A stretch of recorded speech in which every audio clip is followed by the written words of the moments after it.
drapeau japonais hissé dans le ciel chinois à l'occasion de la première visite d'un Premier ministre japonais à Pékin depuis 7 ans.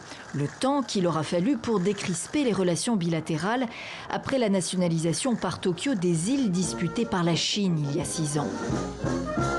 Les incertitudes de la politique américaine depuis ont accru la volonté de rapprochement des deux géants au moment où Pékin et Washington se livrent une guerre commerciale sans merci. Des accords ont été signés et un pacte sur l'échange de devises, le tout pour plus de 30 milliards de dollars. Je crois qu'il est très important d'avoir effectué cette visite officielle en Chine, en cette année du 40e anniversaire du traité de paix et d'amitié entre le Japon et la Chine. Elle confirme l'orientation de la coopération Japon-Chine pour une nouvelle ère. Relance économique et commerciale, Shinzo Abe est accompagné par plus de 500 chefs d'entreprise avides d'investir sur le marché chinois, mais aussi relance du dialogue politique, notamment face à la Corée du Nord, dont la Chine est le premier allié.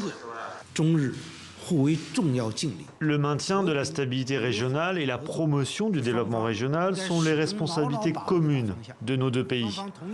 Nous sommes convenus de coopérer sur la question du nucléaire nord-coréen et la Chine soutient le Japon et la Corée du Nord pour améliorer leurs relations.